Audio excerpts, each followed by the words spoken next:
नमस्कार दोस्तों, मेरा नाम है विमल सिंह। बालाजी स्टडी अड्डा में आपका स्वागत है। UP TET, C TET, super TET के लिए मॉडल पेपर हम आपको करा रहे हैं। तो 18 मॉडल पेपर इससे पहले हमने देखा था, तो जिसके अंतर्गत हमने ईवीएस के पर गण के 30 प्रश्न देखे थे। साइड माई बटन में पिछला वाला वीडियो आपको मिल जाएगा। आज हम देखेंगे मॉडल पेपर नंबर 19 बाल विकास सीडीपी के 30 प्रश्न। चलिए शुरू करते हैं। प्रश्न नंबर जो है वो 1 से। सबसे पहला प्रश्न है, बाल विकास को इनमें से कौन सा सिद्धांत ये बताता है कि लगभग बालकों के गत्यात्मक और भाषाई विकास में एक निश्चित प्रतिमान और क्रम जो है वो दिखाई पड़ता है।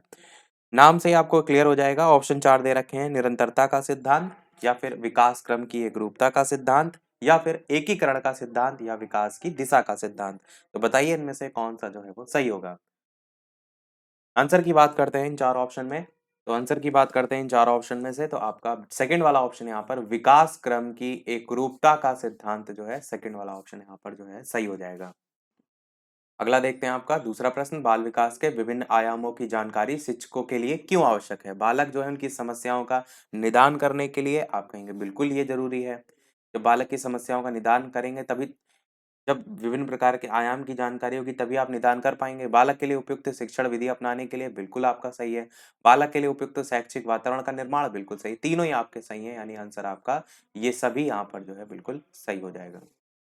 तीसरा प्रश्न कह रहा है, इनमें से कौन सा कथन सत्य है, आपको बताना है। आनुवांशिक बनावट व्यक्ति की परिवेश की गुणवत्ता के प्रति प्रत्युत्तरात्मकता को प्रभावित करती है।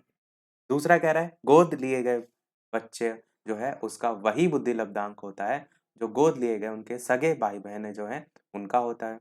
तीसरा कह रहा है, अनुभव मस्तिष्क के विकास को प्रभावित नहीं करता है।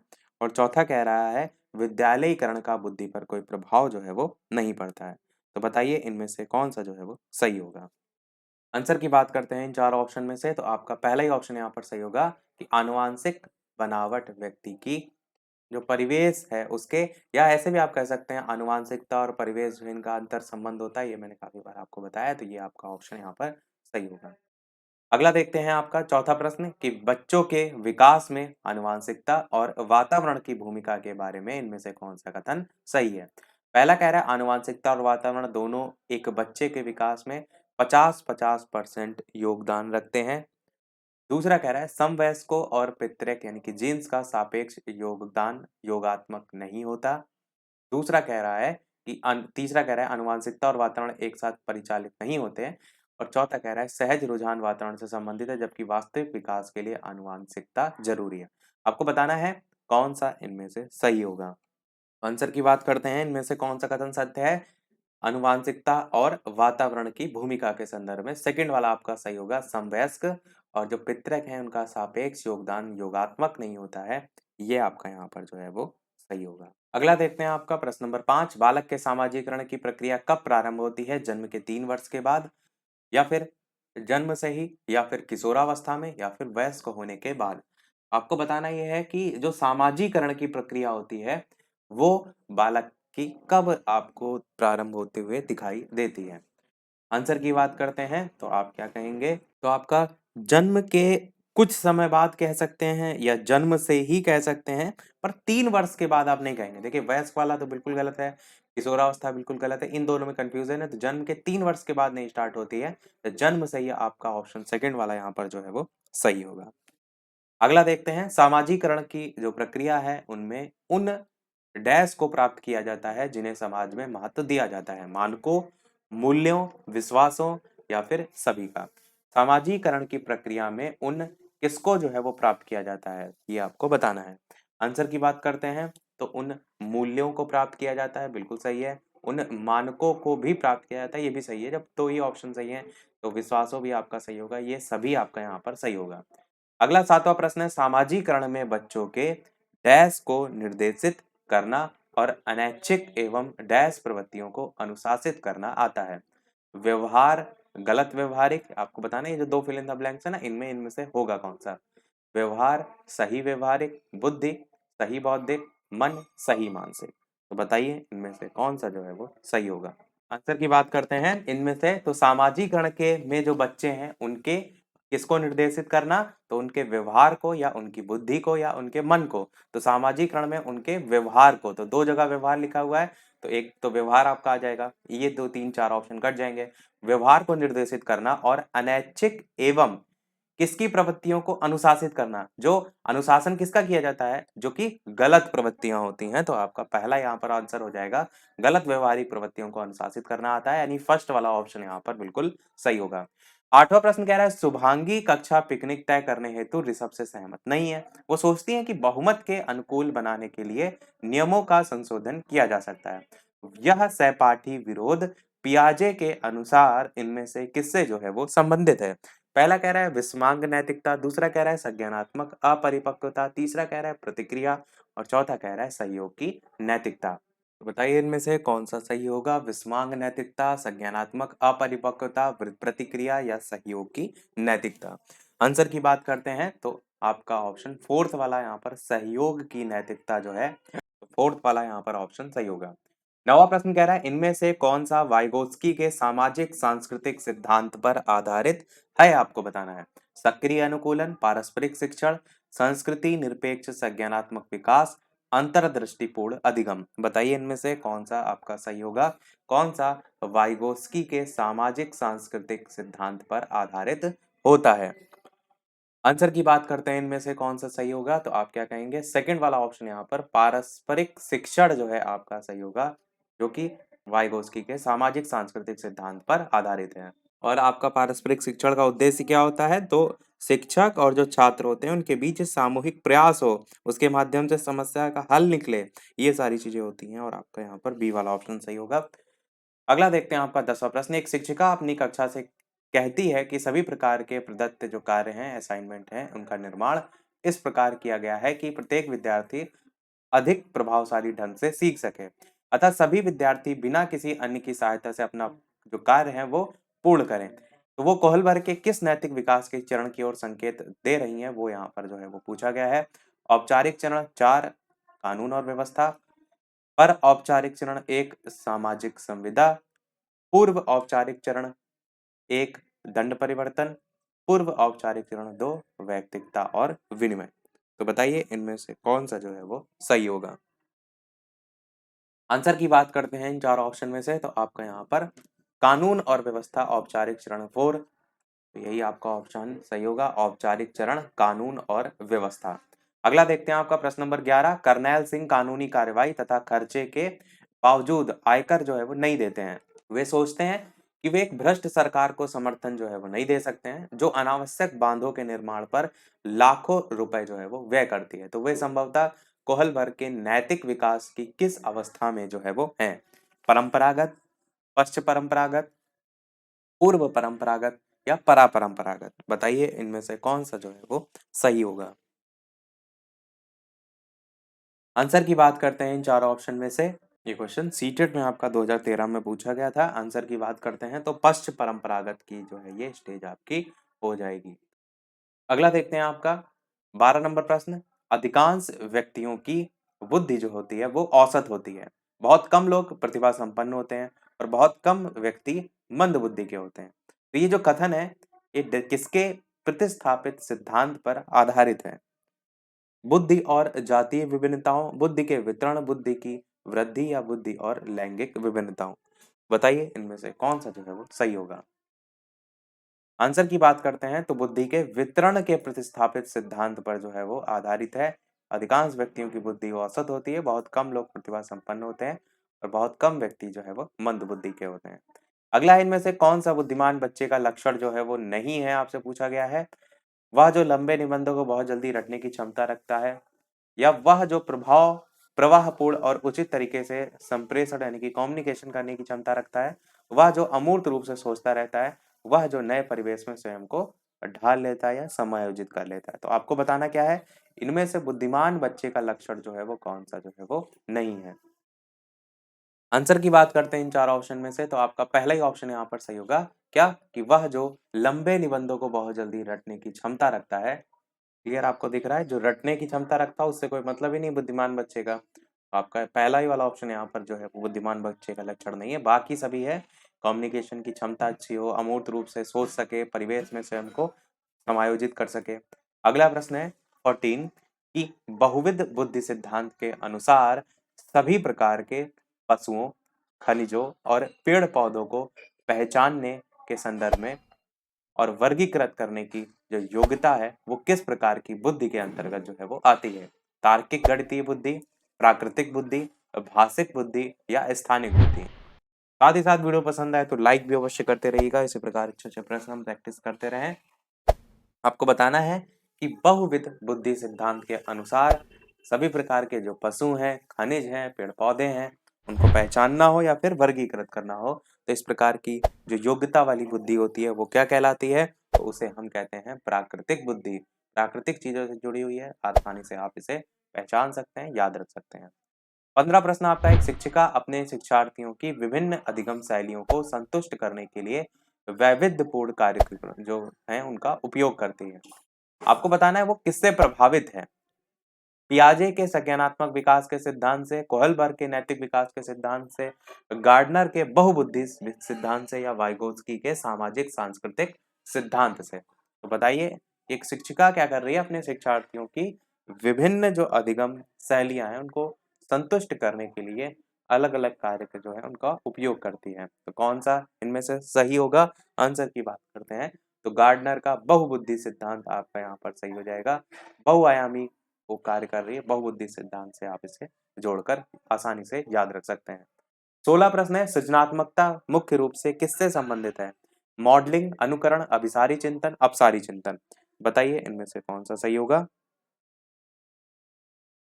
मॉडलिंग, अनुकरण, अभिसारी चिंतन, अपसारी चिंतन? आपको बताना है कि सृजनात्मकता मुख्य रूप से किससे जो है वो संबंधित है। आंसर की बात करते हैं इन चारों ऑप्शन में से तो आपका अपसारी चिंतन जो है वो आपका सही हो जाएगा। अपसारी वर्ड में आप सारे आ रहा है ना, जब मैंने बताया था कि एक क्वेश्चन ऐसा कोई आपसे पूछा जाए जिसके डिफरेंट अलग अलग लोग अलग अलग डिफरेंट डिफरेंट आंसर दें तो उस प्रकार का होता है। और सृजनात्मकता उसी तरीके से ही संबंधित है आपका जब आप बहुआयामी तरीके से सोच सकते हैं किसी चीज के बारे में, तो अपसारी या बहुविध चिंतन जो है उससे संबंधित है। 17 प्रश्न इनमें से कौन सा चिंतन की प्रक्रिया में सबसे कम महत्वपूर्ण है? तर्कणा, समस्या, सामान्यीकरण, स्मृति? बताइए कौन सा इनमें से सही होगा। आंसर की बात करते हैं इन चारों ऑप्शन में से तो आपका कौन सा सामान्यीकरण जो है वो बिल्कुल सही होगा। चिंतन की प्रक्रिया में सबसे कम जो है ये महत्वपूर्ण है। अगला प्रश्न 18 है, विज्ञान जो है उनके प्रयोगों में सामान्यतः युवक उपकरणों का नियंत्रण अपने हाथों में लेते हैं और युवतियों से आंकड़ों को रिकॉर्ड करने अथवा बर्तनों को धोने के लिए कहते हैं।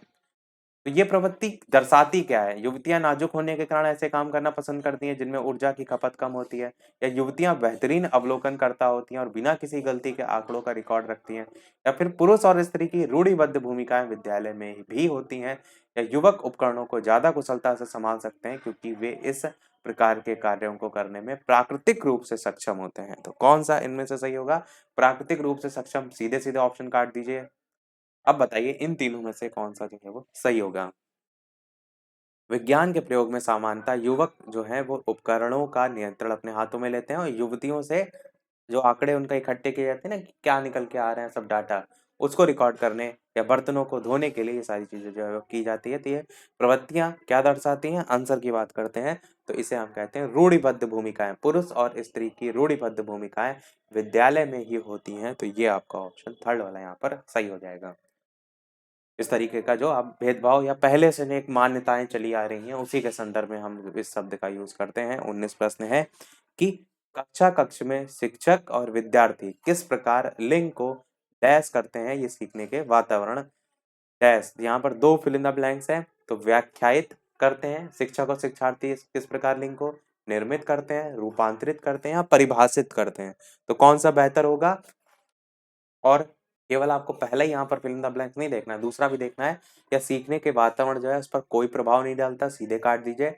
पर प्रभाव डालता है, उसको क्षुब्ध करता है या उसको कम प्रभावी बनाता है। तो अगर लिंग भूमिका की बात कर रहा है तो कहीं ना कहीं उस पर जो है वो निगेटिव इम्पैक्ट पड़ रहा है तो क्षुब्ध करता है, ये थर्ड वाला ऑप्शन सही हो जाएगा। और लिंग को रूपांतरित करते हैं तो ये वाला रूपांतरित और उसको क्षुब्ध करता है, ये वाला का ऑप्शन यहाँ पर सही होगा।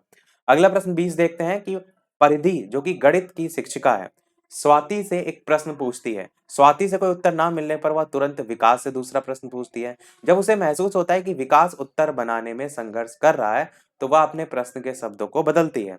परिधि की ये जो प्रवृत्ति है वो प्रदर्शित करती है कि वह अपने सवाल के प्रति थोड़ा घबरा गई है, विकास का पक्ष लेकर लिंग भूमिकाओं में रूढ़िबद्धता का बढ़ावा दे रही है, या स्वाति को किसी उलझनपूर्ण स्थिति में नहीं डालना चाह रही है, या इस तथ्य से पूर्णतः परिचित है कि स्वाति सवालों के जवाब देने के योग्य ही नहीं है।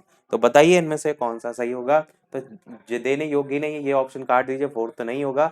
इन तीनों में से कौन सा जो है वो सही होगा? प्रश्न को एक बार फिर से पढ़िए कि परिधि जो कि गणित की शिक्षिका है, स्वाति से एक प्रश्न पूछती है। स्वाति से कोई उत्तर ना मिलने पर वो तुरंत विकास से दूसरा प्रश्न पूछती है। तो जब उसे महसूस होता है कि विकास उत्तर बनाने में संघर्ष कर रहा है, तो वह उसे अपने प्रश्न के शब्दों को बदलती है। परिधि की जो प्रवृत्ति है ये प्रदर्शित क्या करती है कि वो अपने सवाल के प्रति थोड़ा घबरा गई है। देखिए लिंग भूमिकाओं में रूढ़िबद्धता तो यहाँ पर नहीं है कि एक बच्चे से दूसरे पर जो है वो सवाल ट्रांसफर हो रहा है, तो सेकंड तो नहीं होगा। स्वाति को किसी उलझनपूर्ण स्थिति में नहीं डालना चाह रही है, तो ये भी नहीं है कि एक से अगर दूसरे में। पहले ही अपने सवाल के प्रति थोड़ा घबरा गई, इसलिए सवाल तुरंत स्विच कर दिया गया है। पहला वाला ऑप्शन यहाँ पर सही होगा। अगला है आकलन को उपयोगी और रोचक प्रक्रिया बनाने के लिए किसके प्रति सचेत होना चाहिए? अलग अलग विद्यार्थियों में तुलना करना, विद्यार्थियों को बुद्धिमान या औसत जो शिक्षार्थी है उसकी उपाधि देना, शैक्षिक और सह शैक्षिक जो क्षेत्र हैं उसमें विद्यार्थी के सीखने के बारे में जानकारी प्राप्त करने के लिए विविध तरीकों का प्रयोग करना, या फीडबैक देने के लिए तकनीकी भाषा का प्रयोग करना। कौन सा इनमें से सही होगा? आंसर की बात करते हैं तो आप कहेंगे आकलन को उपयोगी और रोचक प्रक्रिया बनाने के लिए विद्यार्थियों को बुद्धिमान या औसत जो शिक्षार्थी है उसकी उपाधि देने के प्रति सचेत होना चाहिए। ज्यादा आप चढ़ा देंगे, जाहिर सी बात है बच्चा फिर उस पर नकारात्मक प्रभाव देखने को मिल सकता है। सेकंड वाला ऑप्शन यहाँ पर जो है वो सही होगा। अगला देखते हैं आपका 22 प्रश्न, विद्यालय आधारित आकलन मुख्य रूप से किस सिद्धांत पर आधारित होते हैं? आकलन बहुत किफायती होना चाहिए, बाह्य जो परीक्षक है उनकी अपेक्षा शिक्षक अपने शिक्षार्थियों की क्षमताओं को बेहतर जानते हैं, किसी भी कीमत पर विद्यार्थियों को अच्छे ग्रेड मिलने चाहिए, या विद्यालय बाह्य परीक्षा निकायों की अपेक्षा ज्यादा सक्षम है। बताइए कौन सा सही होगा? विद्यालय आधारित आकलन मुख्य रूप से किस सिद्धांत पर आधारित होता है? तो आप कहेंगे बाह्य परीक्षक जो है उनकी अपेक्षा शिक्षक अपने शिक्षार्थियों की क्षमताओं को बेहतर जानते हैं। ये आपका सही होगा, क्योंकि शिक्षक कहीं ना कहीं रोज बच्चों से उन्हीं से मिलते हैं, उनके बारे में जानते हैं, तो यही आपका सही होगा। विद्यालय आधारित आकलन के संदर्भ में किसी भी आधार पर किसी भी कीमत पर अच्छे ग्रेड बिल्कुल गलत है। बाह्य परीक्षा जो है विद्यालय बाह्य परीक्षा निकायों की अपेक्षा ज्यादा सक्षम है। मितव्ययी से तो कोई लेना देना नहीं है, सेकंड वाला ही सही होगा। 23 प्रश्न है, क्रिस्टीना अपनी कक्षा को क्षेत्र भ्रमण पर ले जाती है और वापस आने पर अपने विद्यार्थियों के साथ भ्रमण पर चर्चा करती है, तो ये किसकी ओर संकेत करता है? सीखने के लिए आकलन, आकलन के लिए सीखना, आकलन का सीखना, या सीखने का आकलन? कौन सा इनमें से सही होगा? आंसर की बात करते हैं इन चार ऑप्शन में से कौन सा सही होगा? तो क्रिस्टीना अपने जो कक्षा है उसको क्षेत्र भ्रमण पर ले जाती है और वापस आने पर अपने जो विद्यार्थी हैं उनके साथ भ्रमण पर चर्चा करती है, तो ये जो है संकेत करती है किसकी ओर? तो ये जो है सीखने के लिए आकलन जो है उसकी ओर संकेत करती है। फर्स्ट वाला ऑप्शन यहाँ पर जो है वो सही होगा। अगला 24 प्रश्न है, सतत और व्यापक मूल्यांकन के बारे में इनमें से कौन सा कथन गलत है, असत्य है? ये आपको यहाँ पर छांटना है। पहला कह रहा है आपसे कि सतत और व्यापक मूल्यांकन के सतत पहलू के अंतर्गत मूल्यांकन के सतत और आवधिक पहलू को ध्यान रखा जाता है। व्यापक संगठन में विद्यार्थियों के विकास के शैक्षिक और इसके अलावा सह शैक्षिक पहलू जो है उनका निर्धारण शामिल है। तीसरा, इसमें छात्रों की उपलब्धियों का मूल्यांकन अंकों के रूप में होता है। चौथा, इसमें मूल्यांकन की बहुविध तकनीकों का उपयोग अनौपचारिक रूप से किया जाता है। कौन सा इनमें से सही होगा? सही मतलब असत्य कथन छांटना है आपको, यानी कि इनमें कौन सा गलत है? तो थर्ड वाला यहाँ पर गलत है। इसमें छात्रों की उपलब्धियों का मूल्यांकन अंकों के रूप में होता है, सतत और व्यापक मूल्यांकन में अंकों के रूप में नहीं होता है। बस यही आपका यहाँ पर गलत है। 25 प्रश्न है, मूल्यांकन की प्रक्रिया के दौरान जो शिक्षक है उनको काफी सावधानी बरतने की आवश्यकता होती है। इस दौरान शिक्षकों को इनमें से कौन सा कार्य करना चाहिए? छात्रों को फीडबैक उपलब्ध कराना ताकि वे बेहतर ढंग से कार्य कर सकें, या फिर छात्रों के बीच तुलना करना, कंपैरिजन बिल्कुल गलत है। छात्रों के बारे में नकारात्मक बयान देना बिल्कुल गलत है। शिक्षार्थियों को मंद, कमजोर, बुद्धिमान आदि वर्गीकृत करना बिल्कुल गलत है। पहला ही बचा ऑप्शन यही आपका यहाँ पर जो है वो सही हो जाएगा। 26 प्रश्न है, इनमें से कौन सा सतत और व्यापक मूल्यांकन का एक उद्देश्य नहीं है? याद रखने पर बल देने के लिए बदले सीखने की प्रक्रिया पर बल देना। पूछा क्या प्रश्न में गया है? पूछा ये गया कौन सा उद्देश्य नहीं है? पहला तो बिल्कुल सही है।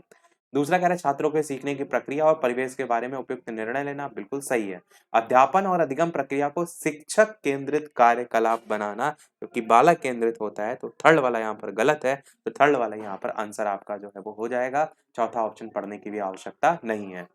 27 प्रश्न है, बालक किस प्रकार सीखते हैं, इनमें से कौन सा कथन इस परिप्रेक्ष्य से उपयुक्त जो है वो नहीं है, आपसे पूछा गया है। बच्चे केवल कक्षा में सीखते हैं, बिल्कुल गलत है। केवल क्यों, वो तो हर जगह सीखते हैं, वातावरण से भी सीखते हैं, तो पहला ही गलत है और ये उपयुक्त नहीं है, यही पूछा गया, तो आंसर आपका पहला ही हो जाएगा। बाकी कोई ऑप्शन पढ़ने की आवश्यकता नहीं है। बाकी आप चाहें तो पढ़ सकते हैं। अगला 28 प्रश्न देखते हैं। जब शिक्षार्थियों को समूह में किसी समस्या पर चर्चा का अवसर दिया जाता है, तब उसके सीखने का जो वक्र होता है वो स्थिर रहता है, अवनत होता है, समान रहता है, बेहतर होता है।